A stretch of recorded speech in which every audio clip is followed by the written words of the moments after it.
What we're going to do here is do a little bit of a walkthrough of our Kubernetes quick start. So this is a bit of a beginner level tutorial on getting up and running with Calico in an on-prem environment. Today, my on-prem environment, I'm actually using AWS, but all of the things that you're going to see here today are going to focus on considerations that come into play when you are deploying Kubernetes in the data center. It's applicable to self-hosted scenarios and other clouds as well, but some of the we're going to try to capture some of the early decision making and some of the considerations that you have to take into account when you're deploying in an on-prem or self-hosted environment. We're going to focus on, we're going to talk a little bit about some of the things that you need to decide as far as your Kubernetes networking considerations, things like the pod sider, service sider, and then we're going to get into some of the Calico networking considerations.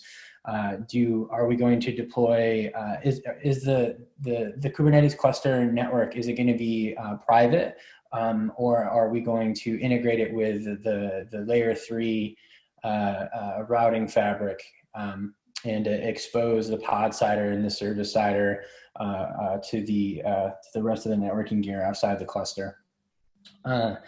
And so we're going to go over some of the Kubernetes networking considerations, the Calico networking considerations, and then us as a group, we're going to install Kubernetes, just a small 3-node cluster. We're going to install, get Calico going. We're going to be using kube8m today. Calico, it works with Rancher, OpenShift, and the majority of Kubernetes distros. But today we're going to be using kube8m to do the cluster install. There's a lot of people on the Zoom, so if you guys have questions as we go through this stuff, just drop a question in the chat, and we'll try to address the questions inside of the chat. If you guys have any thoughts or comments, just feel free to share them inside of the chat, and as I have time to flip back to the chat, I'll try to respond. There's also some other people from Tigera that are on the call as well, and so they'll be helping out respond to things inside of the chat. After we've got the Kubernetes cluster deployed, we've got Calico deployed, we're also going to just take a quick look around and see, take a look at some of the Calico networking visibility that you get via the CLI with Calico Cuddle. We can look at some of the IP pools and the IP pool settings. And then we've also have a simple Calico network policy example, something that gets you just started and maybe get you thinking about the different types of segmentation patterns that you might be able to deploy inside of your clusters to secure your Kubernetes workloads. That link at the bottom is to a GitHub repo that should be public. We'll paste it into the chat here so it's easy for you to copy and paste, and you'll be able to follow along. All of the YAML files, the instructions are public, and you'll be able to take a look at those, and if you want, be able to follow along and deploy this on your own in your own environment. So when we start to deploy Kubernetes, there's some things that we need to think about beforehand. We need to make a couple of decisions. We need to decide what do I want to use for my pod sider, and how do I go about choosing the pod sider. Some of the more important things you need to think about are whether or not your Kubernetes cluster is going to be private, and the pod sider, the pod network, the IP addresses that get assigned to the dynamic pods that are coming and going in your cluster. Are those going to be private, and or are they going to be externally routable? These are some of the things that you need to decide before you start to do your deployment, because making changes to these settings after the fact, and most distributions, it requires to do a complete reinstallation of the cluster. So when you initialize your cluster and you decide, hey, what is my pod sider going to be, and what is the service sider, you want to be able to make sure a couple of different things. You want to make sure that the pod sider and the service sider, that one, they don't overlap. They should be, you should have a unique network prefix for the pod sider and a unique network prefix for your service sider. And then another thing is you want to decide, hey, am I going to use the same pod sider and service sider across all of my Kubernetes clusters, assuming I have more than one cluster? Will I want to potentially have connectivity between clusters, or if I've decided to have an externally routable pod sider and service sider, should that be globally unique across my environment so connectivity can be achieved very easily? You want to make sure that you've done the IP address allocation in a sane way. We definitely recommend assuming even if you're not going, even if you're to start you're thinking about keeping the pod sider and service sider private and having the Kubernetes network to be private. It's still probably a good idea to have them be have unique network blocks for the pod sider and service sider, just so later on if you choose to migrate from a private network to an externally routable network, you'll be set up for success from the start.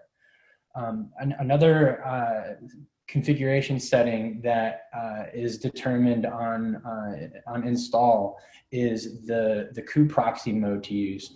So in Kubernetes, there's a couple of different native constructs.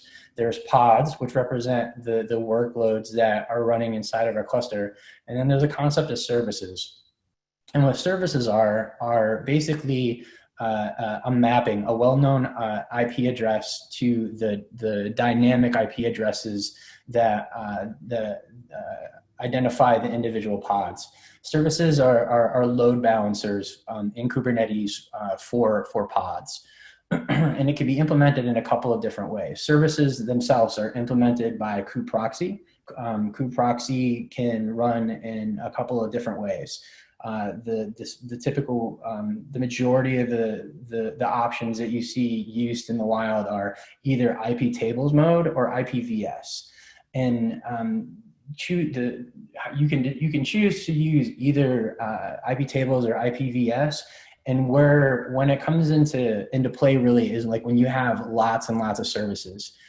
We did a blog on comparing the performance characteristics of IP tables to IPVS, and we have a link to that blog at the very bottom of in the reference section of that GitHub repo, and I encourage you to check that out and to dig in there. The TLDR though is that at certain scale, like many thousands of services, you might start to see a performance impact of the service behavior if you're using IP tables versus IPVS. Now it's a very large scale, and we get into that in the blog, but it's something to keep in mind as you decide for yourselves what kubeproxy mode am I going to start out with. And then, so after we've decided on our pod side or our service side, or we've decided what kubeproxy mode we're gonna use, we have some other choices that we can make. Calico has a couple of different data planes. We just recently came out with a new eBPF data plane in the references section in the GitHub repo at the very bottom. There's a couple of different links there that show the blogs that we did, and then there's a CNCF video that goes into the latest greatest eBPF Calico data plane. Some of the other options are if you happen to be using Windows, we have a Windows networking data plane, and then we also have the standard Linux Calico data plane. So once you've decided which data plane you're going to be using, you need to decide, hey, do I have connectivity between all of my nodes? And there's a couple of different scenarios where that can be achieved. One, they could all be on the same subnet. So every node has connectivity to every other node just via like layer 2 adjacency. Or you might have decided to peer into your routing fabric and you're integrated with your top of rack switches. And so you're going to use layer 3 connectivity to provide connectivity for nodes from rack to rack to rack. Or you might have to use network encapsulation. So if all of your nodes are not on the same subnet and you're not integrated with the routing fabric, you have a couple of different options. You can use network encapsulation, and we give you support for 2 different encap protocols, IP and IP and VXLAN. And one of the other Calico networking considerations that you want to decide up front is the initial IP pool CIDR.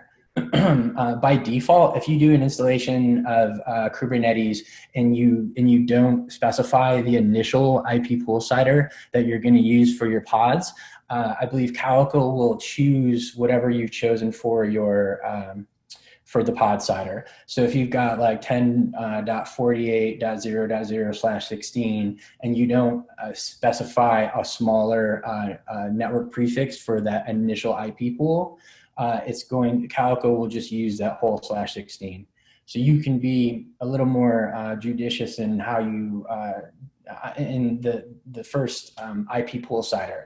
You could say, hey, let's just use a /24 out of this /16 for the initial IP pool, because Calico allows you to assign IP pools to things like namespaces and to be specific about which IP addresses do pods get. You can have multiple IP pools, and you can use some of the functionality that we have to pick and choose and say, hey, this namespace is going to get 10.48.0.0/24. This other namespace is going to get 10.48.1.0/24.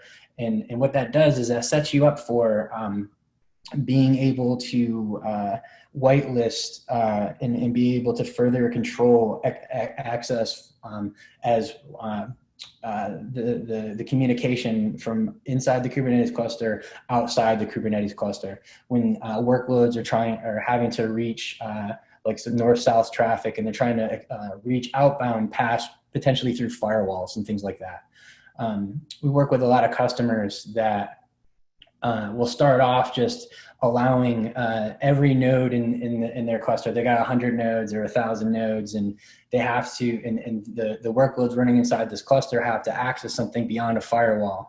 And so they have to go to the security team and say, hey, we want to open up 10.48/16 through the firewall. And sometimes that'll raise some eyebrows. So if you are using smaller IP pools CIDRs, you could potentially limit those to a specific namespace. One of the other settings that we have is the initial block size, and then whether or not you should enable NAT outbound. So if you're keeping the Kubernetes cluster private, you're going to have NAT outbound enabled. So as traffic leaves the cluster, it's going to be, the packets will get source natted to the node's IP address as it leaves the cluster, keeping the cluster private. If you are choosing to integrate with like top of rack switches and peering, you'd want to disable that. You'd say, hey, no, the pod CIDR is going to be routable. We don't need to do NAT. So we're going to go through a little quick start tutorial here in just a moment, and then at the end we're going to do some exploration, and then we're going to get into like a simple Calico network policy example just to get you started, get you thinking about the different segmentation patterns that you might deploy inside of your Kubernetes cluster. So first of all, like, why is network policy in Kubernetes important?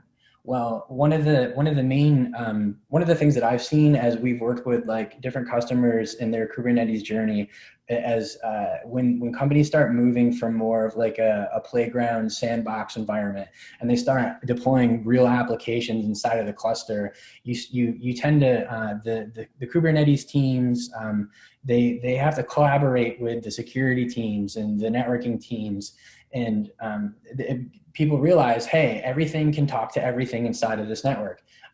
These applications that were previously deployed out in the data center, there was firewalls and there's IDS sensors and there's rules that are segmenting workloads from one another in order to maintain security compliance and just network security in general. And so as you move your workloads from maybe bare metal nodes or VMs that exist outside of a Kubernetes cluster into the cluster, it's important to be able to maintain that segmentation. It's how you stay secure. It's how you are able to comply with your security criteria. And you can implement that inside of your Kubernetes cluster with Calico network policy. Calico network policy is a superset of Kubernetes network policy. It has some rich label-based controls and it allows you to apply policy not just to namespace by namespace, but also to the entire cluster. You have the ability to have a global network policy that can apply rules across the entire cluster, but also network policies that are namespace specific. Calico network policy also allows you to restrict not only ingress access, but also egress access. And actually, like our enterprise version of Calico network policy has the ability to use DNS names and rules and things like a hierarchical policy tiering. We're going to be focused on open source Calico today, but at the very end of the tutorial here, you'll see some links to our Calico Enterprise Accelerator, so you can get started checking out some of the enterprise features if that's something you guys are interested in. So what we're going to do after we get our cluster up and running and we get Calico deployed is we're going to deploy a policy that will protect this mock deployment here. You can see this is a pretty typical application stack that you might see. You have a front-end web service that is talking to a couple of different microservices that implement the business logic of our application, and then a back-end database where the data is stored. And what we're going to do is we're going to create a segmentation pattern that kind of models the typical or standard zone-based architecture that you would see outside of Kubernetes inside of a data center. I suspect that a lot of people are familiar with this model, the stovepipe model or the zone-based architecture. So we're going to implement this same segmentation pattern inside of Kubernetes using Calico network policy.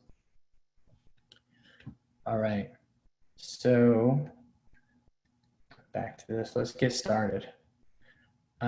So let me see, make sure you guys have a link to this in chat. All right, so this is the Tigera Solutions GitHub organization, and this is the on-prem K8s Calico OSS repo. And what we're going to do today is we're going to go through the quick start tutorial. This is if you come to docs.projectcalico.org and you pick Kubernetes and you pick quick start, you can see the instructions here. What I've done is kind of go through and made some decisions about the different considerations that we had just talked about. So for today, we are going to choose a pod sider, a service sider for our Kubernetes network. We're going to choose which kube proxy mode to run in.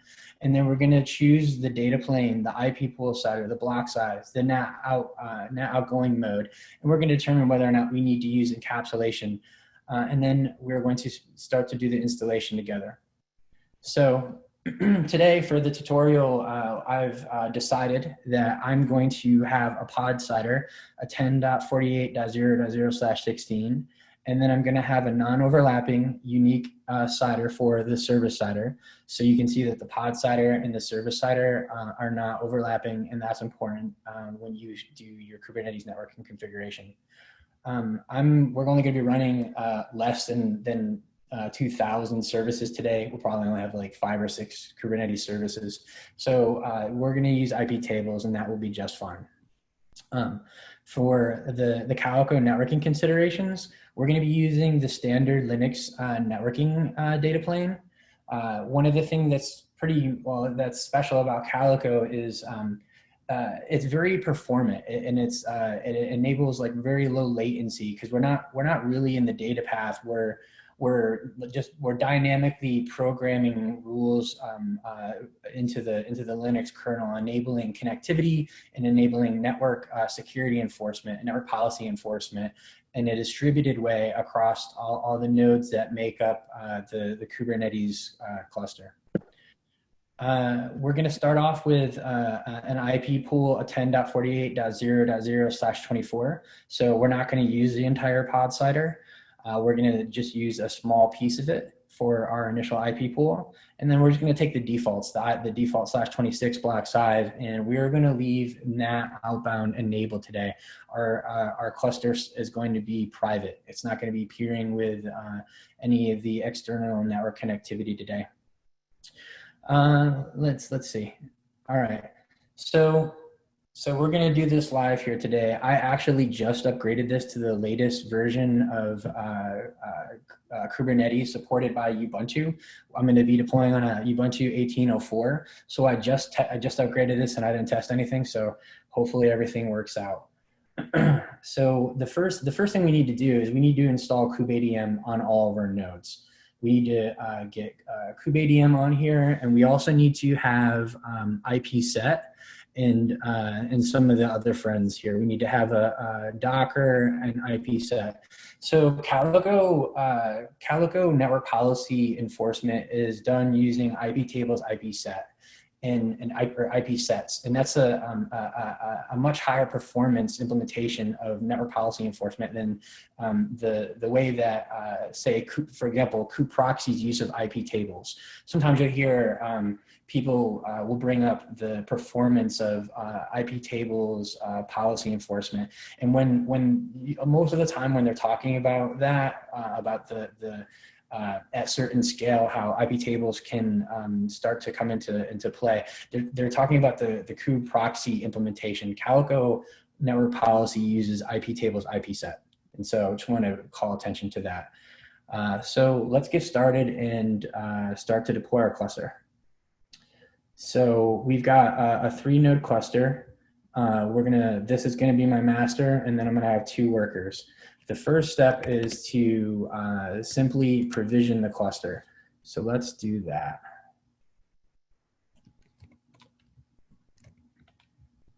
All right. So we're going to let this go for just a second. And what we're doing is we are adding the app repo to the upstream Kubernetes we're adding the upstream Kubernetes app repo to our app configuration, and then we're updating the cache. We're going to install the dependencies that we have, and then we're going to pull down the Kubernetes 1.18 kubeadm, kubelet, kubectl. We're going to turn on, we're going to enable Docker, and we are going to pull down the initial images, and then we're going to start to set up our cluster. So just let this go for just a second. Let's take a look at this, the chat for a second. I have a cluster with WeaveNet. How can I change it to Calico? It's built from scratch. I'm not sure of the exact steps to migrate from WeaveNet over to Calico. I mean, to be honest with you, I probably would just build a new cluster with Calico and then migrate things over. I think that would probably be more a simpler task than doing the migration over. I'm sure it's probably possible. I don't know offhand the exact steps though. Let's see. Okay. All right, so it looks like our master is fully installed, and we've got worker 1 coming up, and worker 2 is making its way over here. All right, So the next thing we need to do is on the master only, we need to initialize the Kubernetes cluster with IP tables, with the kube proxy mode, and our service cider and our pod cider. So kubeadm can be configured with a number of different representations here in YAML. This is the cluster configuration, and this is like a very minimal configuration. There's all kinds of options that you can set inside of this configuration. I've tried to keep it like super minimal, keep it very easy to understand, and just focus on like the Kubernetes networking considerations and the Calico networking considerations for a simple cluster. So you can see that we've got our service cider we're defining here, 10.49.0.0/16, and we have our pod cider, and then we have our IP tables mode. All right, so let's go ahead and let's initialize the master. Come over here, just clean this up. All right, so we're gonna let that go. And let's see what we've got down here. So after the master is initialized, we need to copy the kube config into the default location. And this will let us start to use the kubectl CLI to talk to our cluster. Let's come back over here. And you can see that kubeadm cluster installs, it actually gives you the commands to run right here. So we can just copy and paste these right here. All right. And so now I should be able to do kubectl get nodes. And you can see I've got just the master and it's currently not ready. You also can see that it printed out a command over here to join the worker nodes to the master node. And you can see that there's a token and then there's a hash over here. If you come back to the docs, you can see we've captured the command here as well, but you'll notice that the tokens are different. As you initialize each time you initialize a cluster with kubeadm, it's gonna give you a new token. So don't just copy and paste this out of the docs. When you initialize your cluster, look at the output and you wanna copy and paste that so you can join your worker nodes to your master. And so I'm gonna do that now. Also, you want to make sure that you run this as root. So either sudo root or use sudo to add the nodes. So now if we get the nodes again, we can see here we've got all three nodes are added. Both of the worker nodes have been added, but you can see the status is still not ready. And so let's take a look at the pods that are running on this cluster. You can see it's just the bare bones, the initial Kubernetes control plane workloads, and you can see here we've got core DNS, our kube DNS for the cluster, and they're waiting for Calico to be installed so they can get an IP address and start functioning. So let's do this real quick. Just get the nodes, come back over here to the next step. So we installed kubectl, which is the Kubernetes command line tool, but Calico has its own command line tool. It's called calico ctl, and this is how you manage the open source Calico resources, network policies, global network policies, the IP addressing, all of those different things. The C group FS warning, that has to do with the Docker setup.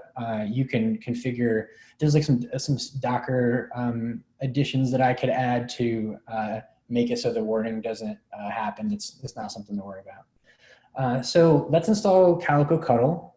Let's pull this down on the master. Let's get this going over here. Pull that down. Let me just clear this up so we can see what's going on here.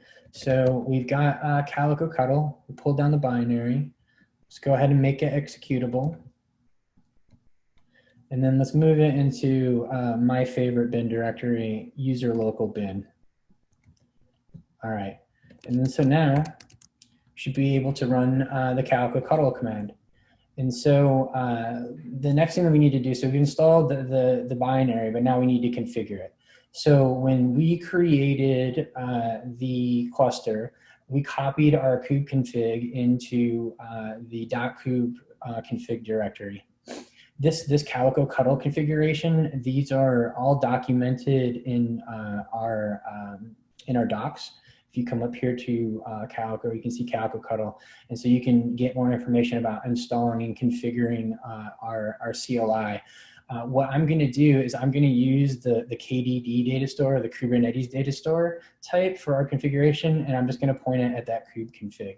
So why don't I do this? I'm going to make the directory the default location, and I'm going to copy the Calico Cuddle config into place. You can see here. So now I should be able to sudo calico cuddle get nodes. You can see all the nodes that are in my cluster. And we can also do calico cuddle node status. Oh, not yet though. I have to actually install Calico. So let's keep going. All right. So we've got the Calico Cuddle CLI installed. Now we've actually already gone through and we've joined all the workers. So we're a little ahead of ourselves. Each one of the workers has been joined to the cluster. So now what we need to do is we're going to install Calico. And this is the latest version of Calico. It's I believe it's Calico 3.14. It just came out like a week or so ago. So let's pull that down. What we're going to do is we're going to edit this Calico YAML. And there's a couple of settings that we want to update inside of this YAML file. If you remember, we said that we're going to pick an IP, the initial IP pool CIDR that was not the entire /16. We're just going to use the /24. So we're going to want to go find this environment variable, and we'll override the setting. If we don't set this, Calico is going to, by default, it's just going to use the entire /16. We're also going to change the IPv4 pool IP to never. There's three different, so we're going to turn off IP, we're going to turn off encapsulation. We don't, all of the nodes of this cluster are on the same subnet, so they have layer 2 adjacency, so there's no need for encapsulation. And we can disable encapsulation by setting this to never. There's a couple of, the other two settings that you can have here are cross subnet and always. So you can say, hey, I want to do encapsulation all the time from node to node, and you would set that to always. And then we also have the ability to only do encapsulation when when traffic is, when nodes need to talk to each other across a routing boundary. Like if you've got two nodes in one subnet and two nodes on another subnet, and you haven't, and the cluster is private, you're not integrating with any top or rack switches, you can enable IP encapsulation, and the traffic that traverses that routing, those two routing domains, it will get encapsulated, but only when it goes across subnet. So it's Calico is smart about when to use IP encapsulation. We have some really good videos on our Project Calico YouTube channel, and we visually show you how all of the Calico, the pod networking, the service networking, and actually we even have some videos on Kubernetes ingresses up there. But they're captured down in there's a link to one of the videos down in the references section at the bottom of this README, and I'd encourage you to definitely visit our YouTube channel and check out those videos. They're really good and they're short. They're like 6 to 7 minutes, and they go into detail. So let's go ahead and make these changes to the file. I'm just going to cheat and go find it. All right. So I'm going to uncomment this setting, and I'm going to change the CIDR here. So we want to make our initial IP pool CIDR 10.48.0.0/24. And this is a small portion of the pod CIDR that we have configured. And I'm also going to come over here and I'm going to find the IP pool IP setting. And I'm going to change this to never. All right. Let's check this out here. So kubectl get nodes. We can see that they're still all not ready. And what we're going to do now is we're going to apply the calico.yaml, and we're going to watch our nodes come up. All right. And so now if we do watch -n2 kubectl get nodes, well, if I could type kube ctl get nodes. All right, cool.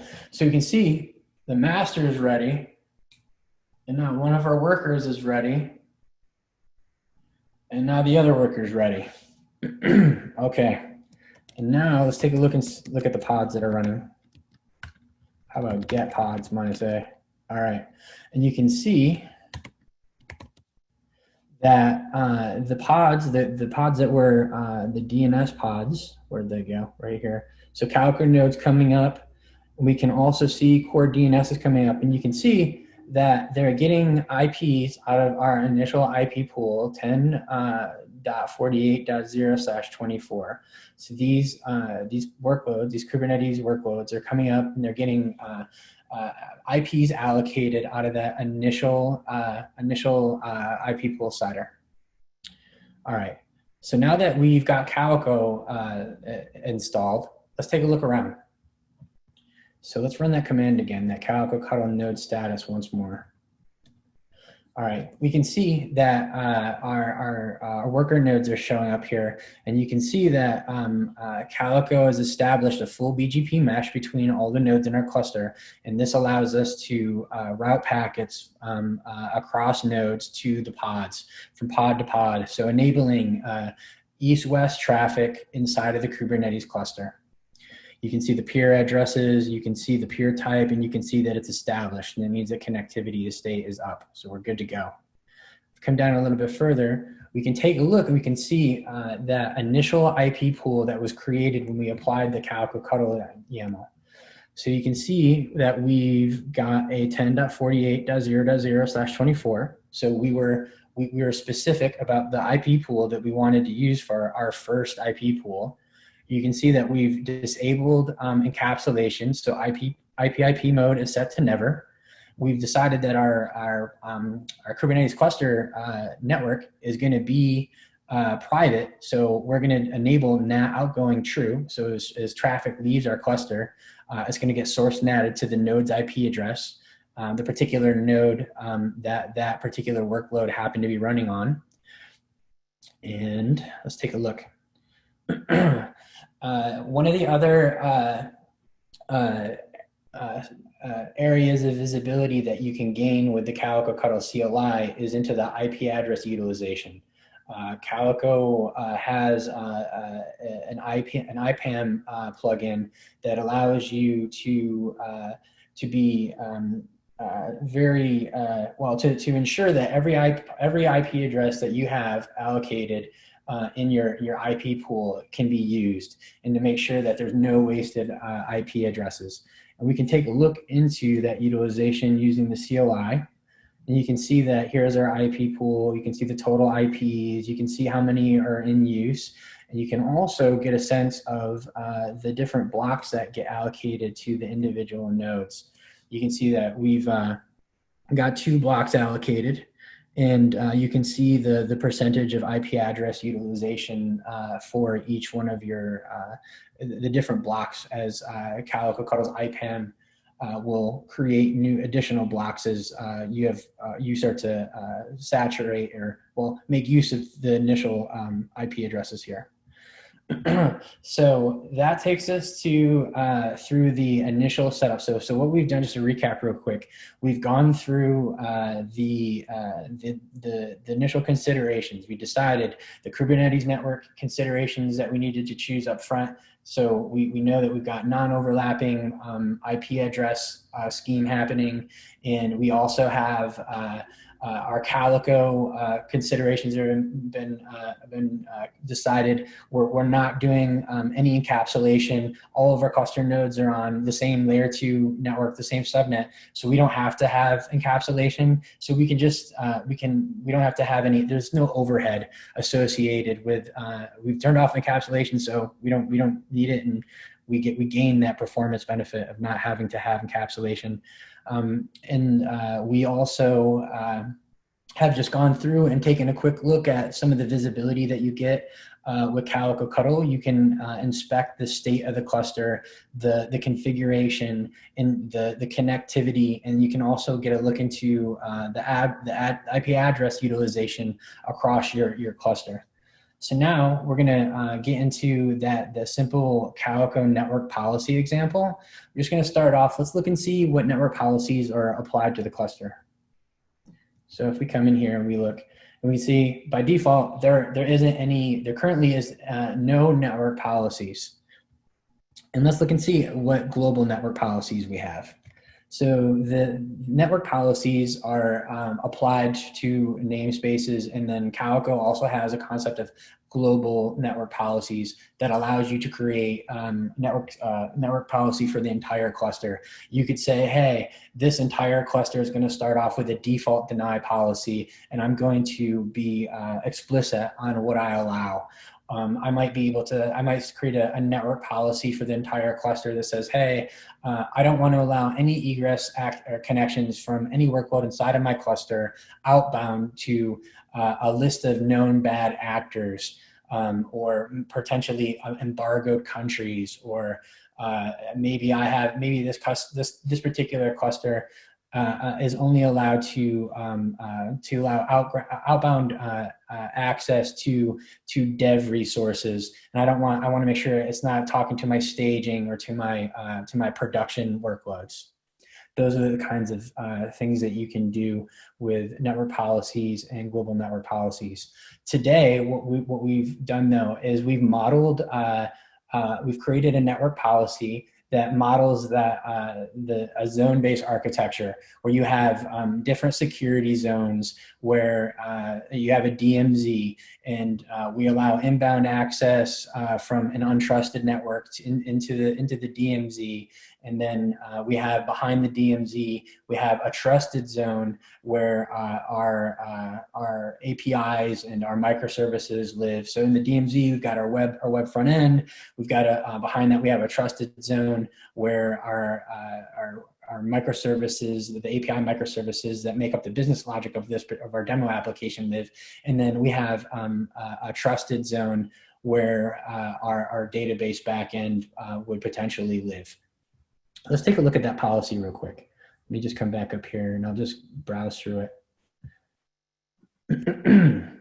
So you can see that this is a network policy. So this is going to apply to a particular namespace.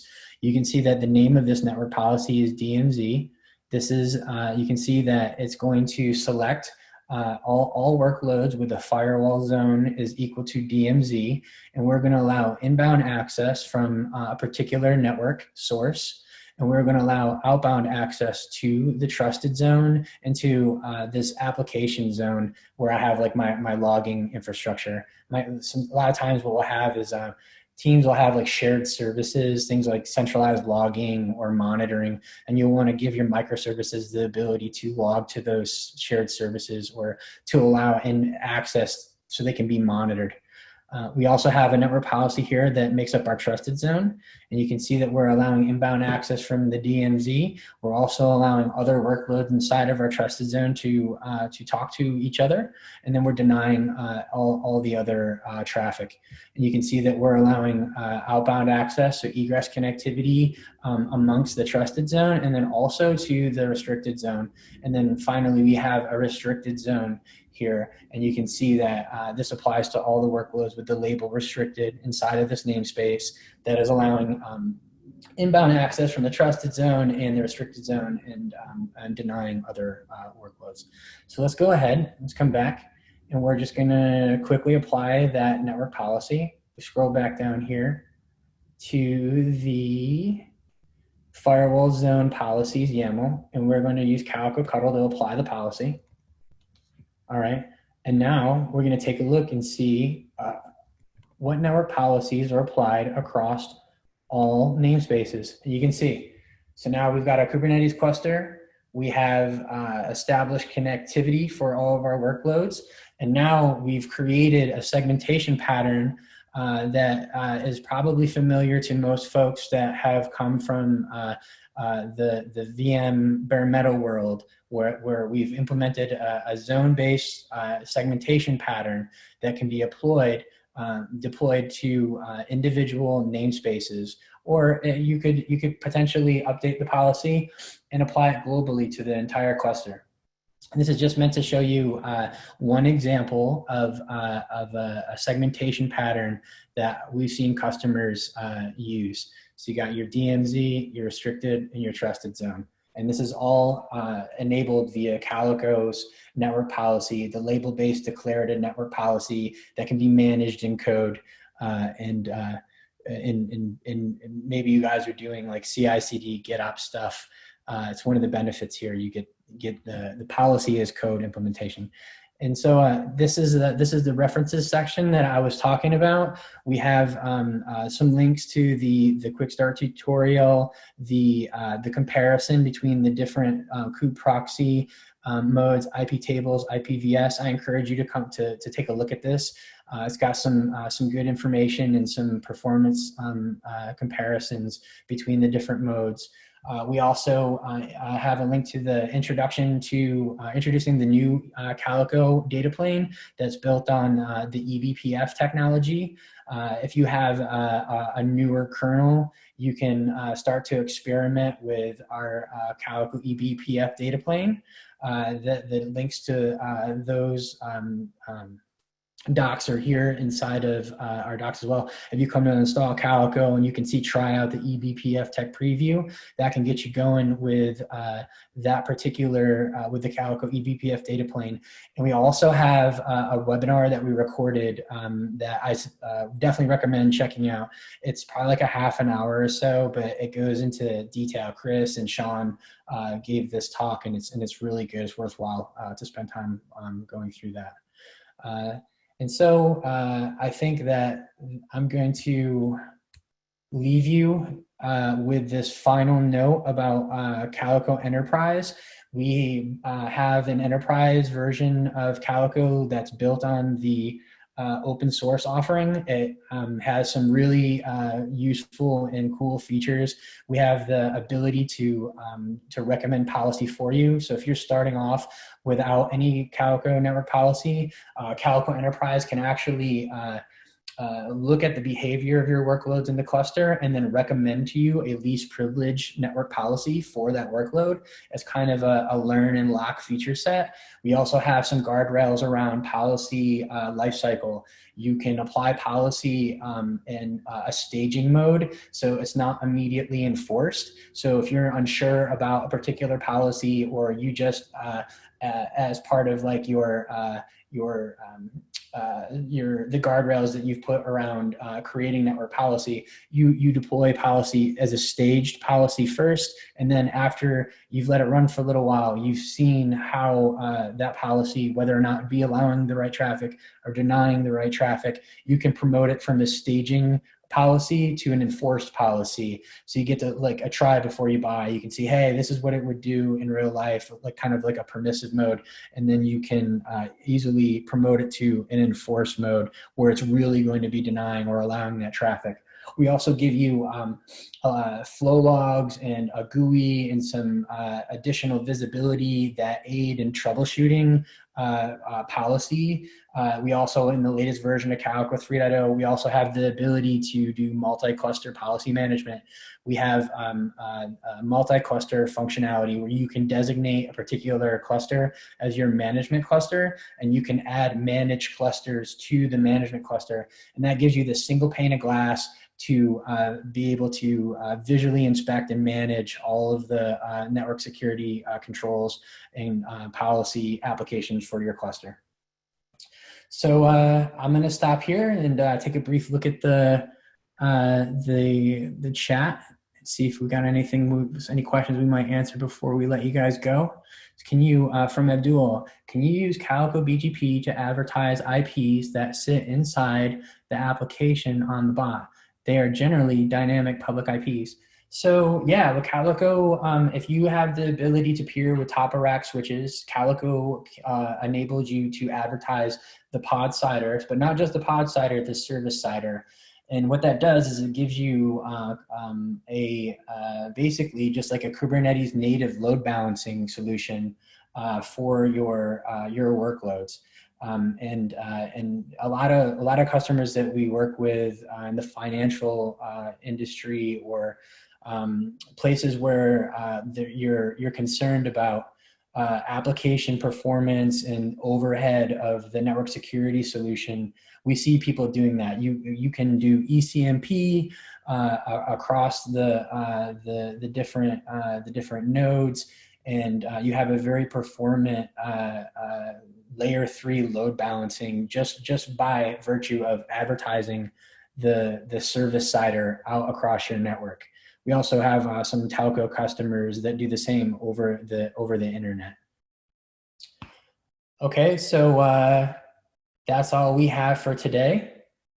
See, we got a couple more questions coming in here. If pod 1 is on node 1 and pod 2 is on node 2, talks to each other without IP and IP, what source and destination IP is seen at the physical network switch? Node IPs or pod IPs? So you get to decide. That's one of this. So if you decide to make your Kubernetes cluster public, and you advertise the pod cider, your routing fabric is going to see the pod IP addresses. It's going to see that 10.48.0.11. It's going to see that 10.48.0.10. And just like you had the pod IPs will be routable on your network. So you could ping them, you could SSH to them, just like as if they were a VM or a bare metal node. With Calico, you can make the pods and the services first-class citizens on your IP network, or you can choose to keep it private. You can say, I want to enable NAT outbound, and if you have NAT outbound, then the greater networking equipment is going to see the source IP of the node that pod happened to exit on. As you like north-south traffic, as traffic leaves the cluster, it's going to get source netted to that particular node's IP. Now with Calico Enterprise, there actually is a new feature that we have in 3.0 where we have a concept of egress gateways, and you can and that allows you to create IP pools of a known network, a known cider, and you can assign those to different namespaces. So you can say, hey, as traffic from this particular namespace leaves the cluster, it's going to get natted to these IP addresses. And this other as traffic leaves this other namespace, it's going to get natted to these other IP addresses. And so that kind of allows you to make, it allows you to configure firewalls outside of the cluster a little easier, as opposed to like allowing every node in the cluster access beyond that firewall. You can be a little more specific and generic.